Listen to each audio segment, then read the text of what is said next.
People need ordering principles.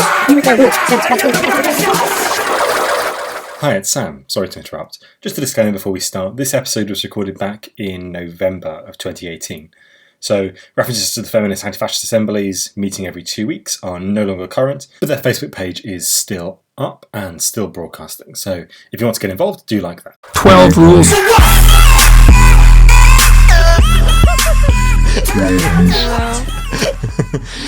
Hello.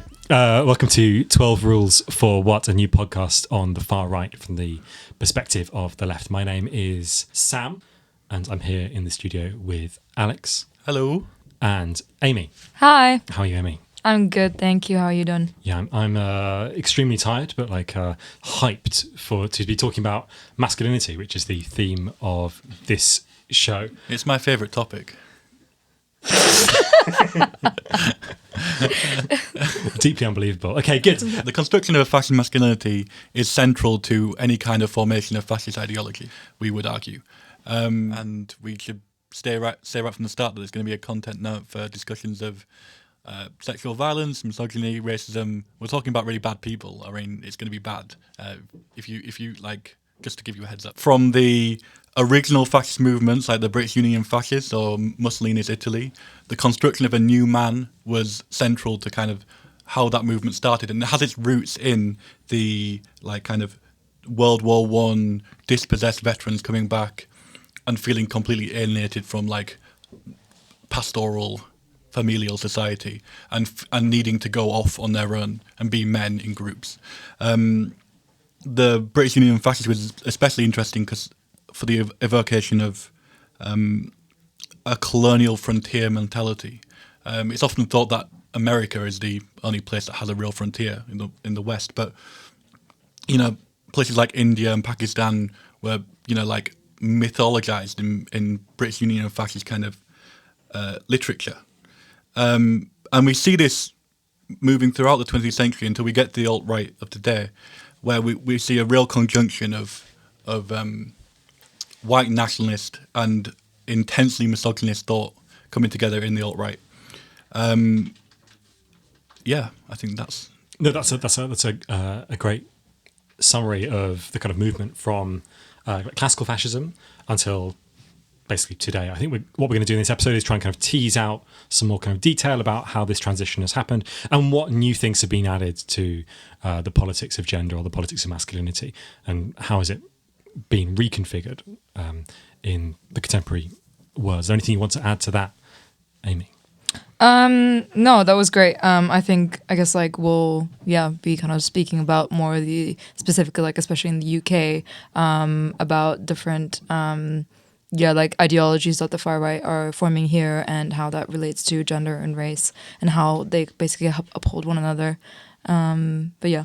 Well, I think that's a key point as well, because I think when you're talking about a fascist masculinity, it is always defined against a femininity or some kind of like binary, in which it is like above.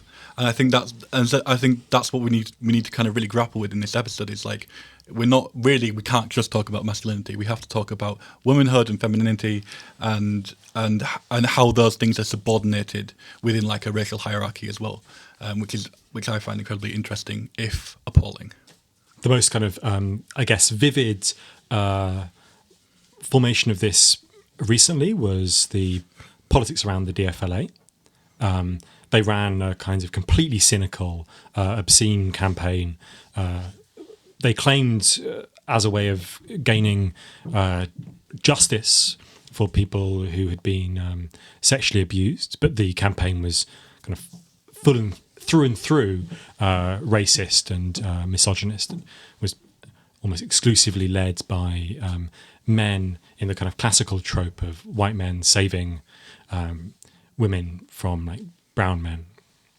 And there we see in the DFLA like multiple constructions of masculinity. We see like the heroic saviour white man. We also see like the malevolent Muslim migrant man preying on young girls. And yeah, I think these are some of the things we need to tease out. Yeah. I think like essentially it's like there's a differentiation between kind of like white masculinity and the masculinity of the other. So essentially, like, you know, if you know, like members of the far right, for example, commit sexual violence, then like nobody condemns them. That's fine. You know, when they are violent towards like women of color, that's completely fine. But then as soon as like it's black or Asian men, then that's like barbaric and uncivilized and like aggressive. So it's like basically like this very kind of like neo-colonial picture of like the white male savior, the women and children as kind of like in need of protection and vulnerable and powerless victims, whereas black and Asian men are basically you know, uncivilized and aggressive. So they basically kind of, that's the justification that they use, which is it's a basically like they basically have like a sexist and racist agenda, and they kind of create this like narrative to justify like all sorts of like hate speech and things like that. And I guess like from like a feminist perspective, like the issue with that is that research has shown that sexual violence is most committed by somebody in our everyday lives. So like our partners, ex-partners, teachers, priests, you know, bosses, and so on. So basically like to say like, oh, you know, sexual violence is only a problem of like, you know, like black masculinity of Asian masculinity is, you know, not only completely dishonest, it actually makes it more difficult than it already is to confront how devastatingly widespread sexual violence is in our country. So it kind of, you know, it allows basically the far right to displace the responsibility of sexual violence that exists within, like, you know, white masculinity or whatever you want to call it, and that kind of like helps them to uphold fascism, which is basically about keeping social order, because violence is, and sexual violence is an inherent part of fascism. And just to widen the lens out a little bit, the DFLA is a particularly like UK example, but you know, these kind of invasionary narratives of like hordes of like brown men invading Europe have been like key to like reactionary politics in general, but also fascist politics, the identitarian movement, Generation Identity, their kind of feminist wing, what they called 120 decibels.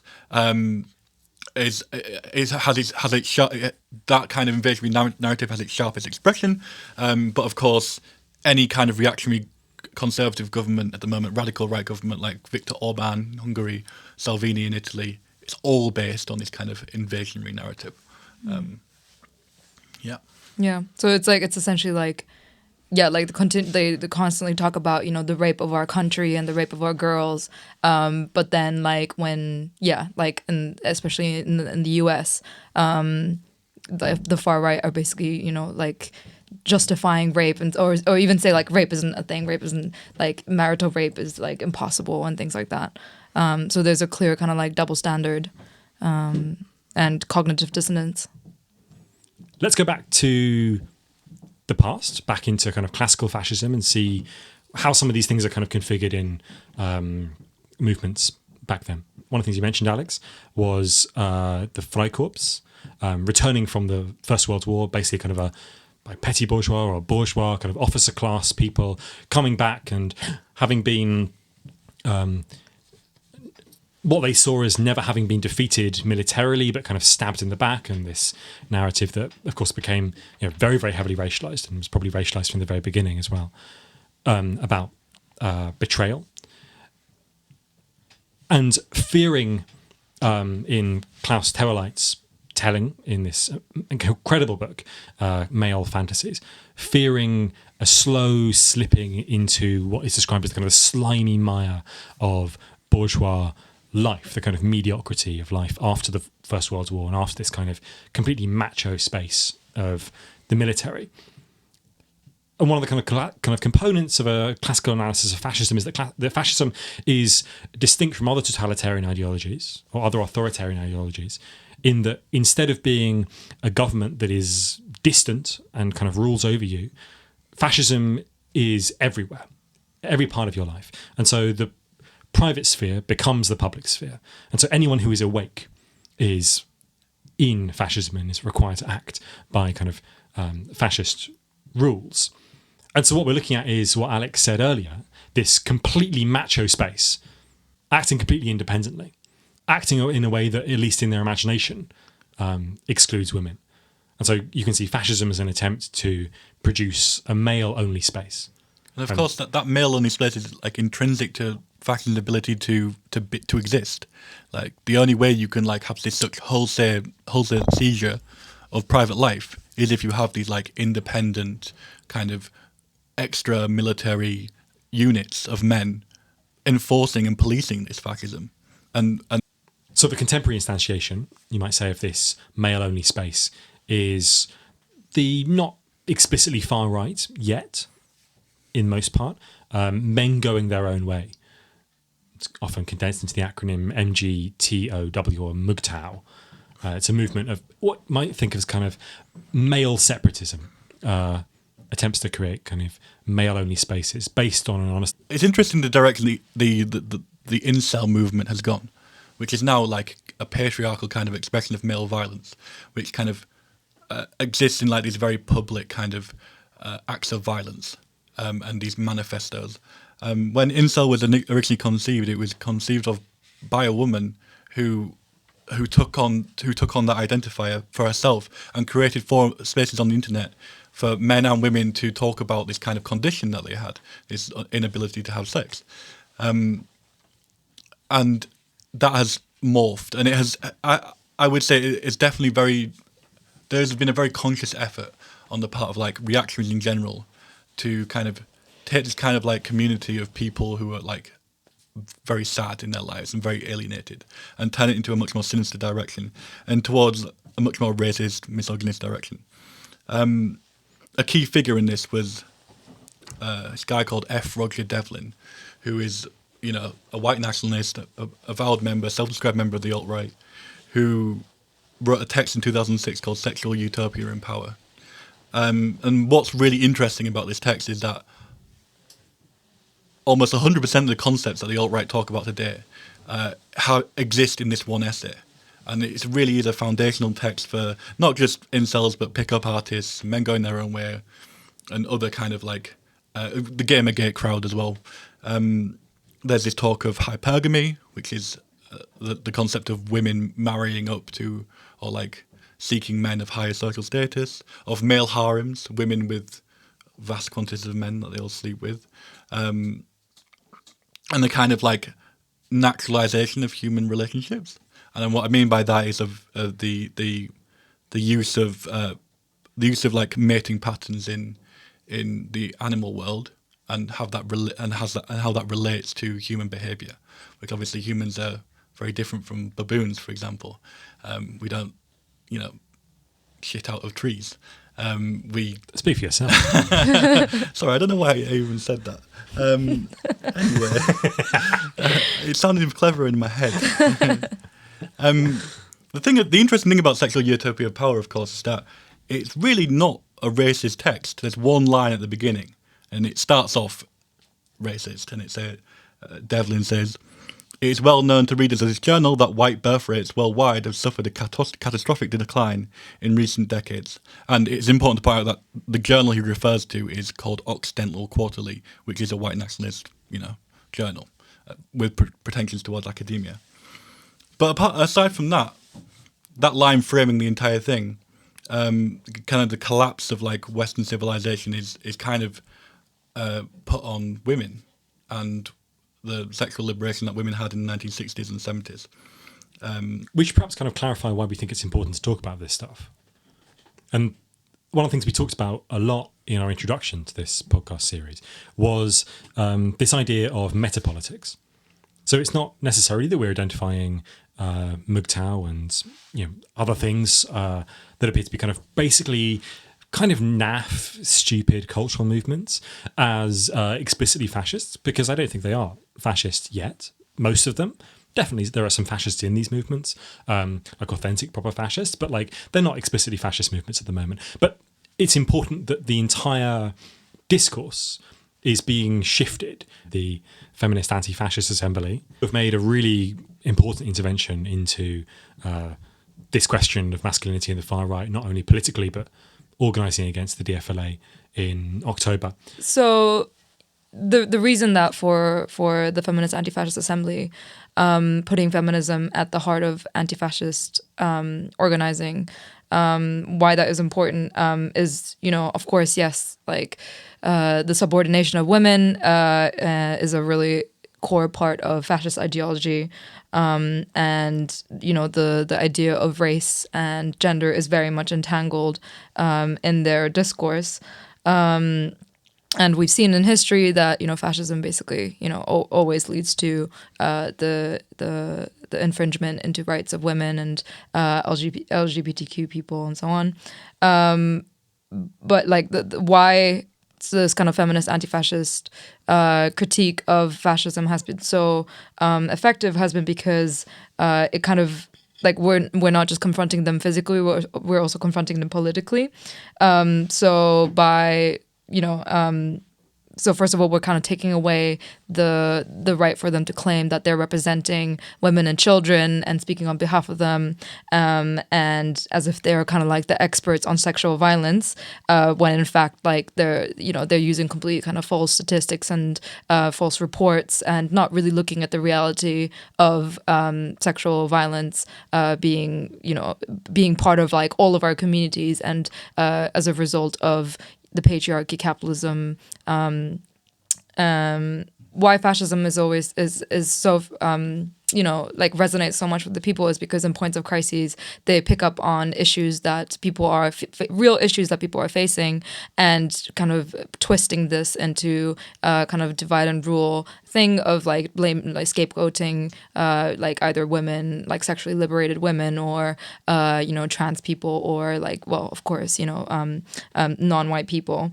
Part of feminist anti-fascism is to be like, yes, the issues of sexual violence is real, but it's not it's not because of like Black and Asian men and like quote like imported rape culture, but it's because it's actually mostly, for example, the failure of the state or the failure of police and social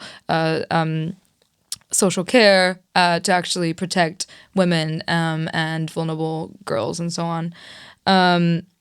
So, and also to kind of make clear that feminists have always been there fighting sexual violence and fighting for the safety and rights of women, while the far right historically haven't. I think that point is key. There really was a problem in these like towns like Telford and Rochester. These things really happened to like real people, and it is a traditional left issue that was completely abandoned, and it allowed the DFLA and Tommy Robinson to come in and identify a culprit. It was the wrong culprit. The culprit was patriarchy in the state, like you said, but they got in there first, and they were the ones who managed to like create this kind of fear around this real issue, which is obviously like a feature of fascist movements everywhere. Like they look for kind of big political topics and kind of jump on them. You can see this also in like Generation Identity's obsession with Reconquista. Like there's a real fear in the country about immigration. It's not like a one founded in fact or anything, but they've identified a big mass of people who will be motivated by this thing and are pushing it heavily. Can you tell us a bit more about what that is? Reconquista, which was a historical event in Spain where Christian people kicked out the Muslims from the south of Spain, reconquered Spain, and this is framed in the United Kingdom as kicking out Muslims and kicking out non-white migrants. I mean, Generation Identity, their own weird brand of like pan-European thinking, which is not going to catch on here because Brexit and the fact that like the union is such a symbol within fascist like mythology, in which is very much unlike kind of pagan and Christian kind of pan-Europeanism, which is much more prevalent in France and Germany and Denmark. Fuck Denmark. I think the Feminist Anti-Fascist Assembly has been super interesting. I just wanted to get quickly ask you. You're clearly making a kind of intervention in like kind of fascist activity and fascist kind of movements, but is there an element of like intervening in like anti-fascist movements as well? And if so, why is that? Because I think it is. I personally think it's an important intervention to make. And yeah.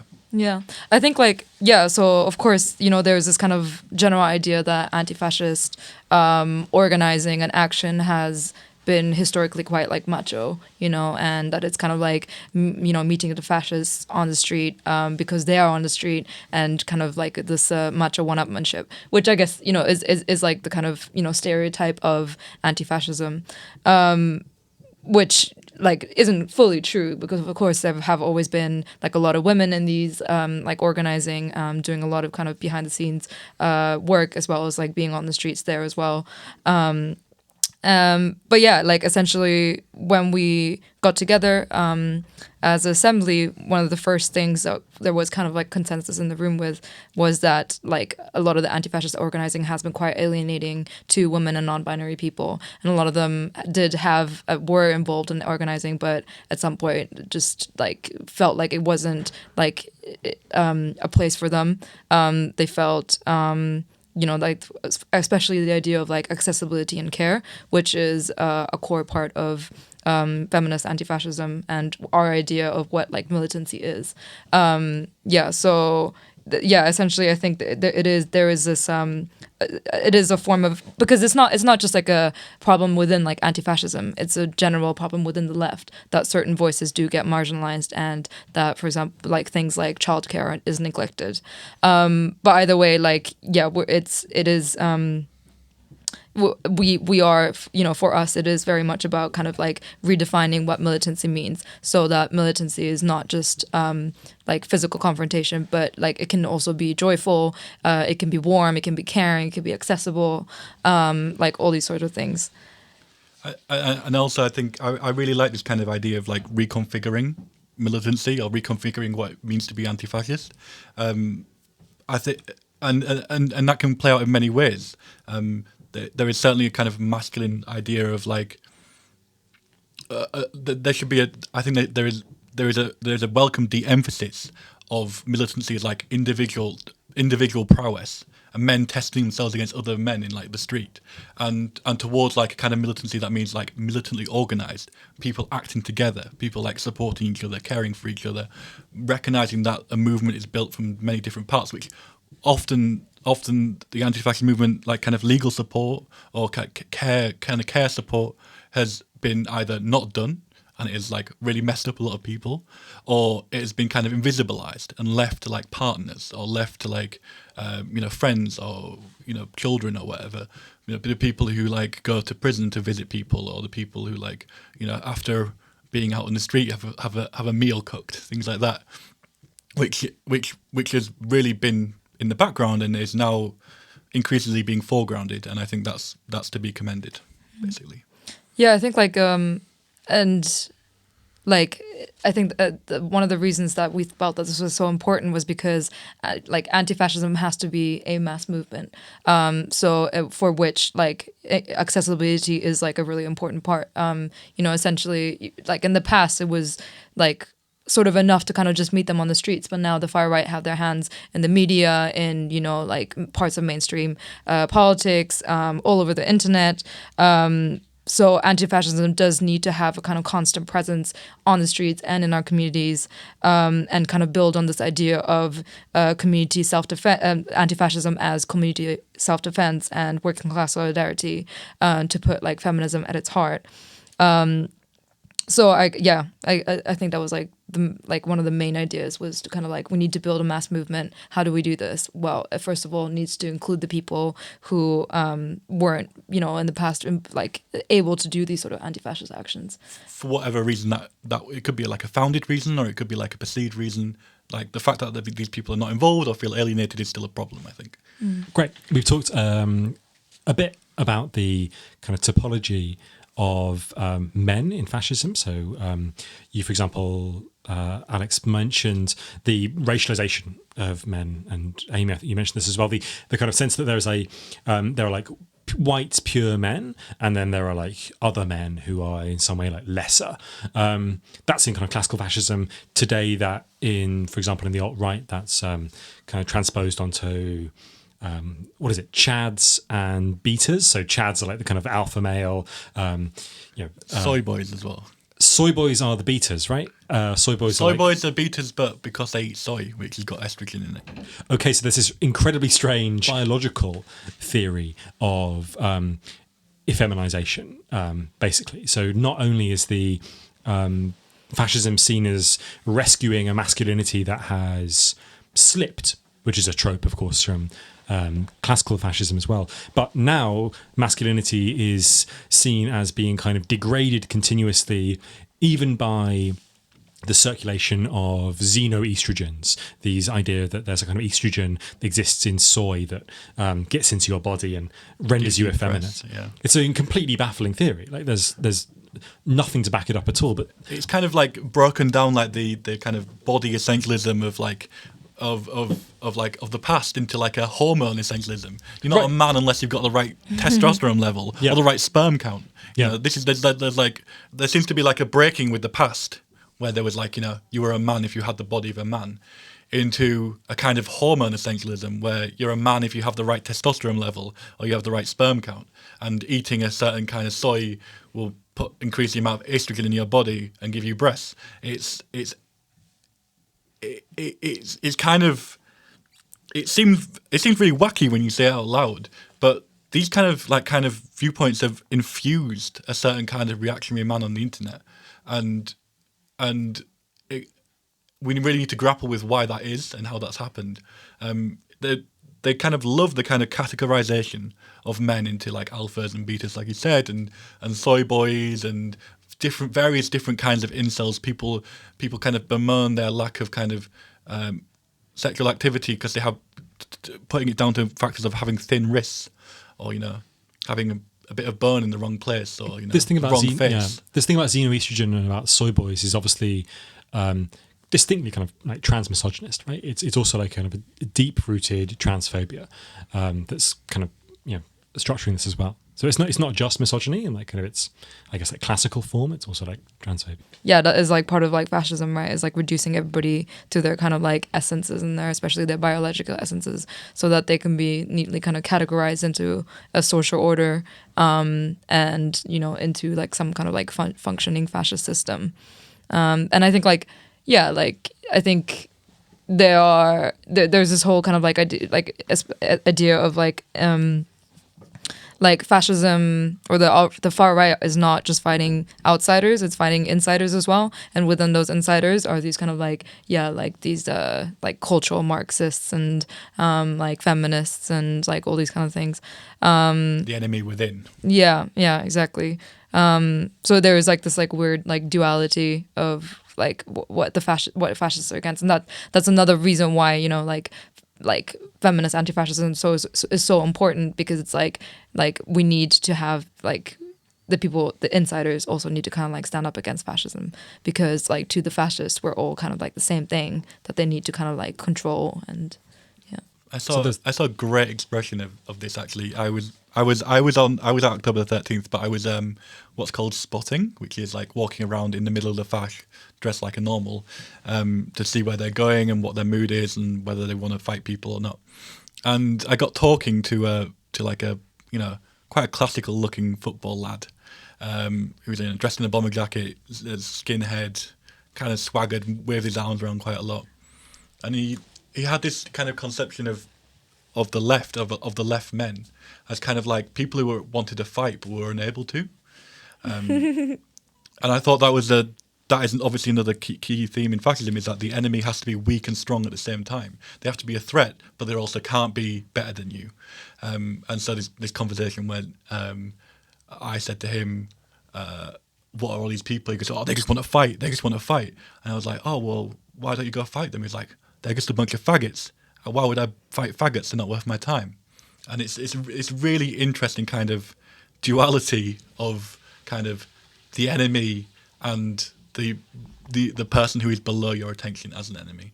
And I think a lot of that kind of separatism stuff goes to that. A lot of that kind of men going their own way, inceldom, is like a deep rooted fracture with kind of how people relate to each other fundamentally. And I also think that's another reason why feminist anti-fascism is such an important concept, is that it kind of foregrounds that dichotomy in a very real way. You can't rethink kind of racial hierarchies without rethinking that kind of the implicit gender hierarchies and kind of categorizations that are going on within that. What I thought was really funny was that after the demo on the 13th, when the Feminist Anti-Fascist bloc led the anti-fascist demonstration, was one of the comments on like from the DFLA or some far right person was like, they sounded like a bunch of women, like not realizing basically, yeah, there were like around 800 women there, you know. Yeah.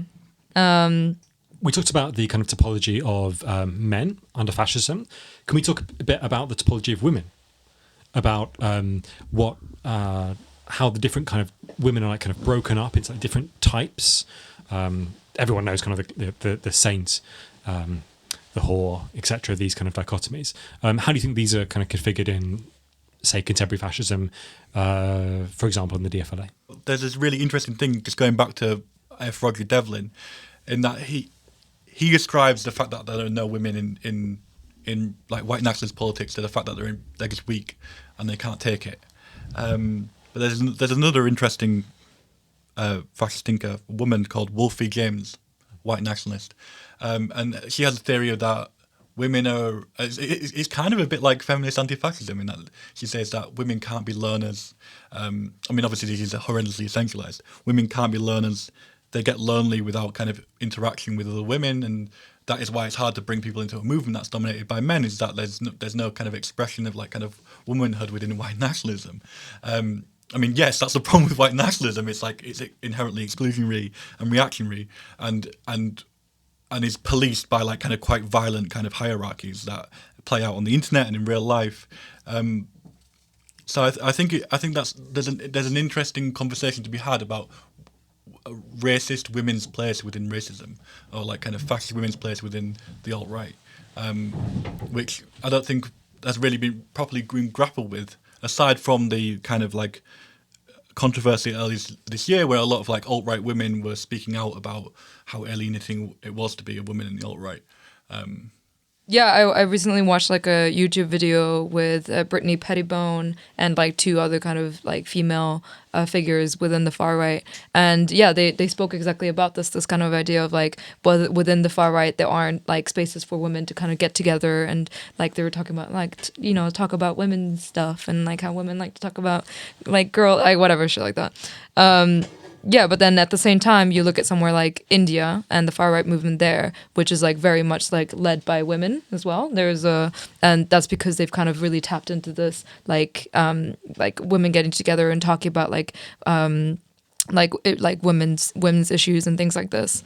So yeah, it is quite interesting. But like yeah, essentially what the Feminist Anti-Fascist Assembly is trying to do is like get women together and be like, okay, what issues are we actually facing? Like, how does this relate to what the fascists are talking about, and things like this.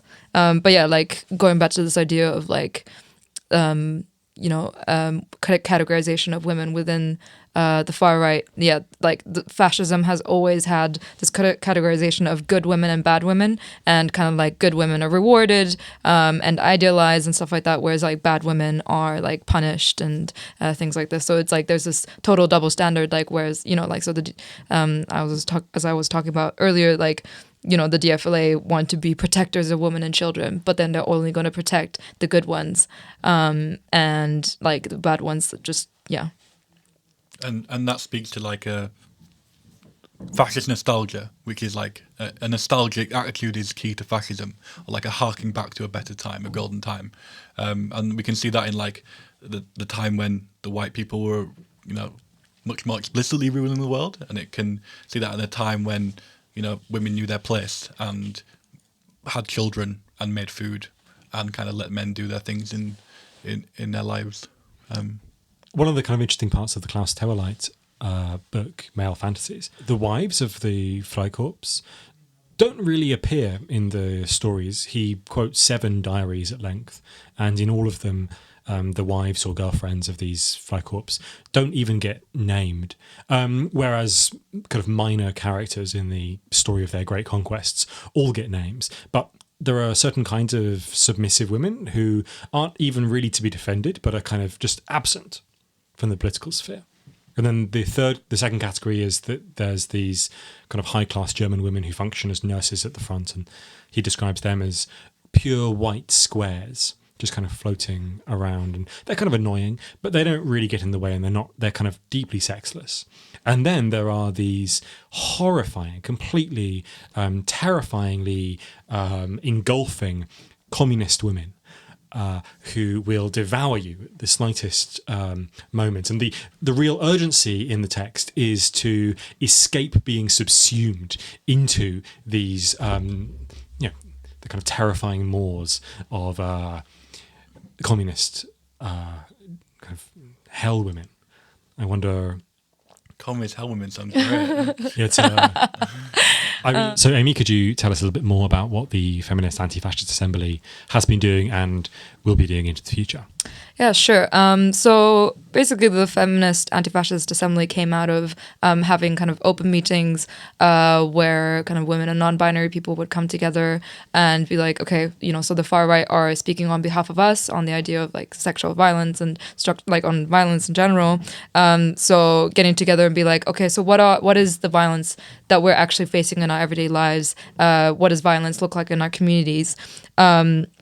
And through that, kind of like realizing that essentially the racist solutions that the far right are proposing, like tightening border controls and attacking migrants and women returning to submissive, outdated roles in the household, are not the answers to structural violence. And what we kind of like this kind of assembly style meetings have been really central to kind of like developing our ideas and discourse and things. So we essentially want to bring that to cities across the country to basically bring not just like in large cities, but especially in areas that have been central to the mobilization around sexual violence. So for example, like Huddersfield, Sunderland, Rotherham, to kind of bring together women to discuss, kind of develop decentralized like discussions, like community healing and consciousness raising over like either breakfast clubs, communal meals, coffees with childcare, these sort of things, to kind of discuss how to meet community needs, how to support like existing like feminist or anti-fascist initiatives, to discuss sexual violence like on our own terms, not in racist terms, and to support survivors. We also want to kind of connect our struggles like internationally, to kind of highlight that, fascism is a capitalist phenomena across the world that is affecting women, will affect women as well, and that women are already at the forefront of fighting fascism. For example, last Saturday, combining this with our mission basically to set like our own agenda, instead of just meeting the far right when they're on the streets, on a time and place that they set, instead to set the time and place ourselves and to kind of have like a continuous like presence on the street ourselves. We took International Day of Eliminating Violence Against Women, which is last Saturday. So our Kurdish sisters, Polish sisters, and Brazilian sisters got together to kind of do like a militant and joyful anti-fascist march across central London to basically highlight this. And we want to continue doing that to basically build like international feminist anti-fascist solidarity. And thirdly, we also want to do kind of like regular workshops and skill shares, from media training to self-defense, as well as like supporting and attending red gyms, so that everybody kind of feels comfortable taking on any role within the movement. How can people who want to get involved begin? So definitely just come to one of our open meetings, where they happen almost every 2 weeks at the moment. So just go on our Facebook page, Feminist Anti-Fascist Assembly, check out when our next open meeting is, and just come along.